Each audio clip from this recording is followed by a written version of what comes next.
এবার কবর থেকে যুবক ডাক দিয়া বলে, ও হুজুর, আপনি যে 1 সেকেন্ডের মধ্যে যে সুবহানাল্লাহ বলেছেন, আমার এই 5 থেকে 8,000 কোরআন খতম আপনি নিয়ে নেন, আর আপনার 1 সেকেন্ডের সুবহানাল্লাহ আপনি আমাকে দিয়ে দেন।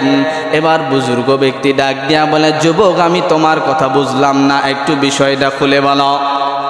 আমার 1 সেকেন্ডের সুবহানাল্লাহ কেন নিতে চাও, আর তোমার 8,000 কোরআন খতম কেন আমাকে দিয়ে দিতে চাও?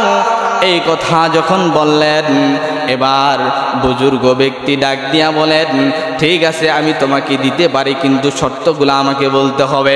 এবার যুবক ডাক দিয়া বলে, হুজুর, আপনি একবার 1 সেকেন্ডের মধ্যে সুবহানাল্লাহ পড়ার পরে যে পরিমাণ সওয়াব আপনার আমলনামার মধ্যে লিখে দেওয়া হয়েছে, আর আমি কবরের মধ্যে 5 থেকে 8,000 বার কোরআন খতম দিয়েছি, আল্লাহ রাব্বুল আলামিন যে পরিমাণ সওয়াব দেওয়ার কথা, তার চাইতে 1 কোটি গুণ সওয়াব আপনার আমলনামার মধ্যে লিখে দিয়েছে। আমার প্রিয় মুসলমান ভাইরা, একটুখানি চিন্তা করেন, আপনার জবান চালু আছে, এখন আল্লাহকে ডাকতে পারবেন। আপনার জবান বন্ধ হয়ে গেলে আমলের দরজা বন্ধ হয়ে যাবে। আপনার চক্ষু 2টা বন্ধ হয়ে গেলে কোরআন তেলাওয়াত করতে পারবেন না। আপনার চোখ থাকতে চোখের মর্যাদা দেন, জবান আছে, জবান থাকতে আপনি জবানের মর্যাদা দেন। এরে মুসলমান, আল্লাহর গোলাম, দিলের কানটা লাগায় শুনেন, এই দুনিয়ার জমিনে একজন আল্লাহর বুজুর্গ ব্যক্তি ছিলেন। তিনি রাস্তা দিয়ে হাঁটতেছিলেন, হাঁটতে হাঁটতে এক জায়গার মধ্যে চলে গেলেন। রাস্তা দিয়ে হাঁটতে হাঁটতেই তিনি এক জায়গার মধ্যে যাওয়ার পরে তিনি কানের মধ্যে আওয়াজ আসতেছিল, কোথা থেকে জানি আল্লাহ রাব্বুল আলামিনের কোরআন তেলাওয়াতের আওয়াজ। আল্লাহর এই বুজুর্গ ব্যক্তি তিনি চিন্তা করলেন, কোথা থেকে এত সুন্দর কোরআনের আওয়াজ আসতেছিল। আল্লাহ রাব্বুল আলামিন যে কিতাবটা নাজিল করেছে, এই কিতাবটা এত সুন্দর করে কে তেলাওয়াত করে? আল্লাহর বুজুর্গ ব্যক্তি তিনি চিন্তা করলেন, আমি তো রাস্তার মধ্যে একা, এই রাস্তার মধ্যে তো আর কেউ নাই, কোনো মানুষ নাই, তাহলে কোরআনকে তেলাওয়াত করতেছে। আল্লাহর এই বান্দা চতুর্পাশে তাকাইলেন, কোনো মানুষ দেখা যায় না, কোথাও মানুষের চিহ্ন নাই। মানুষ খুঁজতেছেন কোথা থেকে কোরআনের আওয়াজ শোনা যায়। আল্লাহর এই বান্দা চতুর্পাশে ঘোরাঘুরি করার পরে দেখলেন পাশে একটা গোরস্থান। তিনি গোরস্থানের কাছে গিয়ে দেখলেন, মনে হচ্ছে যে এই কোরআনের আওয়াজ শোনা যাচ্ছে এই গোরস্থান থেকে। আল্লাহর এই বুজুর্গ ব্যক্তি তিনি মুরাকাবার মধ্যে চলে গেলেন। তিনি চক্ষু 2টা বন্ধ করলেন, মুরাকাবার মধ্যে তিনি চলে গেলেন। তিনি চক্ষু 2টা বন্ধ করে দেখলেন কোথা থেকে কোরআনের আওয়াজ শোনা যায়। আল্লাহর এই বান্দা যখন মুরাকাবা করলেন, তিনি চোখ বন্ধ করে দেখলেন কবরের মধ্যে একজন যুবক কিবলামুখী হইয়া আল্লাহর কোরআন সুমধুর তেলাওয়াত করতেছে। আল্লাহু আকবার বলেন। আউলিয়ারা কারে দুনিয়া ইখতিয়ার, জাগেলারা কারে দুনিয়া ইখতিয়ার, মাইলে মুমিন সুয়ে মুমিন মিশাওয়াত, মাইলে কাফের সুয়ে কাফের মিশাওয়াত। আমার প্রিয় মুসলমান ভাইরা, এই বুজুর্গ ব্যক্তি জানার চেষ্টা করলেন। ওই যুবককে ডাক দিয়া বলে, যুবক, কেন তুমি এই কবরের মধ্যে কোরআন তেলাওয়াত করতেছ? ওই যুবক ডাক দিয়া বলে, হুজুর, আমি আজকে থেকে শুধু আজকেই কোরআন তেলাওয়াত করতেছি না, আমি দীর্ঘ 3-4 বছর ধরে আমি কোরআন তেলাওয়াত করতেছি। দীর্ঘ কয়েক বছর ধরে আমি এই জায়গার মধ্যে কোরআন তেলাওয়াত করতেছি। আল্লাহর বুজুর্গ ব্যক্তি ডাক দিয়া বলে, বলো কি বলতে চাও তুমি? এবার যুবক ডাক দিয়া বলে, হুজুর আমি এই জায়গার মধ্যে বহুদিন ধরে কোরআন তেলাওয়াত করতেছি, আর দুনিয়ার জমিনে আমি যখন ছিলাম, আমি দুনিয়ার জমিনে একজন কোরআনের হাফেজ ছিলাম। আমি কোরআনকে বড় মহব্বত করি, আমি কোরআনকে বড় ভালোবাসি।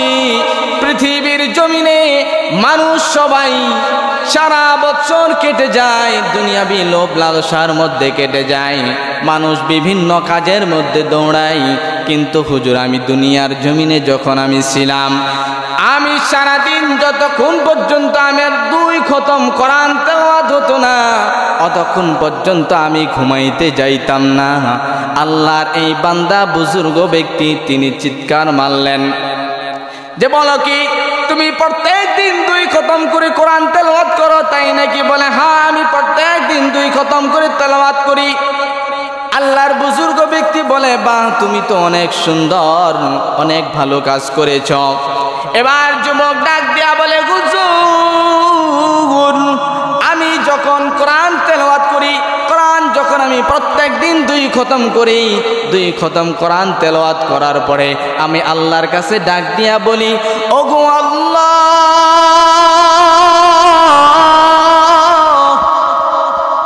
দুনিয়ার জমিনে যেভাবে আমাকে কোরআন তেলাওয়াত করার সুযোগ দিয়েছ, কবরের মধ্যে সেভাবে কোরআন তেলাওয়াত করার সুযোগ দিও।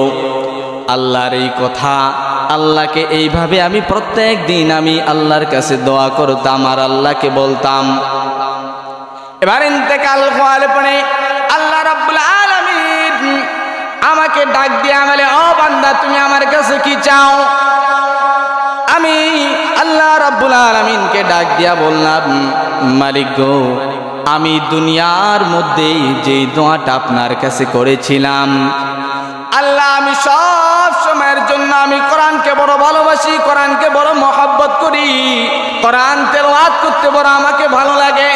আল্লাহর এই বান্দা সব সময় এই চিন্তা করতেছিল, আল্লাহর এই বান্দা সব সময় এই চিন্তা করেন যে আল্লাহ যেন আমাকে কবরের মধ্যে যেন আল্লাহ যেন আমাকে কবরের মধ্যে যেন কোরআন তেলাওয়াত করার সুযোগ করে দেয়। আল্লাহর এই বান্দা বুজুর্গ ব্যক্তি তিনি চিন্তা করলেন, এই বান্দাটা এত চিন্তা ধারণা, এই বান্দাটা এত সুন্দরভাবে আল্লাহর কাছে দোয়া করেছেন, আল্লাহ তাআলা তার দোয়াটাকে কবুল করে নিয়েছেন। বুজুর্গ ব্যক্তি এই কথা শোনার পরে এবার ওই যুবক ডাক দিয়া বলে, হুজুর আমাকে আল্লাহ তাআলা এই কবরের মধ্যে কোরআন তেলাওয়াত করার সুযোগ করে দিয়েছে, তবে হ্যাঁ এই কবরের মধ্যে শুধু আমি 1 বার 2 বার কোরআন খতম দিই নাই, আমি এই কবরের মধ্যে 5 থেকে 8,000 বার আমি কোরআন খতম করেছি। এ কথা যখন বললেন, আল্লাহর বুজুর্গ ব্যক্তি সঙ্গে সঙ্গে বসা থেকে দাঁড়িয়ে গেলেন এবং চিৎকার মারে বললেন, সুবহানাল্লাহ। আল্লাহর এই বান্দা যখন সুবহানাল্লাহ বলেছেন, এবার কবর থেকে যুবক ডাক দিয়া বলে, ও হুজুর আপনি যে 1 সেকেন্ডের মধ্যে যে সুবহানাল্লাহ বলেছেন, আমার এই 5 থেকে 8,000 কোরআন খতম আপনি নিয়ে নেন, আর আপনার 1 সেকেন্ডের সুবহানাল্লাহ আপনি আমাকে দিয়ে দেন। এবার বুজুর্গ ব্যক্তি ডাক দিয়া বলে, যুবক আমি তোমার কথা বুঝলাম না, একটু বিষয়টা খুলে বলো। আমার 1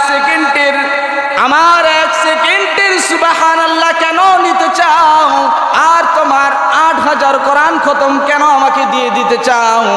এই কথা যখন বললেন, এবার বুজুর্গ ব্যক্তি ডাক দিয়া বলেন, ঠিক আছে আমি তোমাকে দিতে পারি, কিন্তু শর্তগুলো আমাকে বলতে হবে। এবার যুবক ডাক দিয়া বলে, হুজুর আপনি 1 সেকেন্ডের মধ্যে সুবহানাল্লাহ পড়ার পরে যে পরিমাণ সওয়াব আপনার আমলনামার মধ্যে লিখে দেওয়া হয়েছে, আর আমি কবরের মধ্যে 5 থেকে 8,000 বার কোরআন খতম দিয়েছি, আল্লাহ রাব্বুল আলামিন যে পরিমাণ সওয়াব দেওয়ার কথা তার চাইতে 1 কোটি গুণ সওয়াব আপনার আমলনামার মধ্যে লিখে দিয়েছে। আমার প্রিয় মুসলমান ভাইরা, একটুখানি চিন্তা করেন, আপনার জবান চালু আছে, এখন আল্লাহকে ডাকতে পারবেন, আপনার জবান বন্ধ হয়ে গেলে আমলের দরজা বন্ধ হয়ে যাবে, আপনার চক্ষু 2টা বন্ধ হয়ে গেলে কোরআন তেলাওয়াত করতে পারবেন না। আপনার চোখ থাকতে চোখের মর্যাদা দেন, জবান আছে, জবান থাকতে আপনি জবানের মর্যাদা দেন।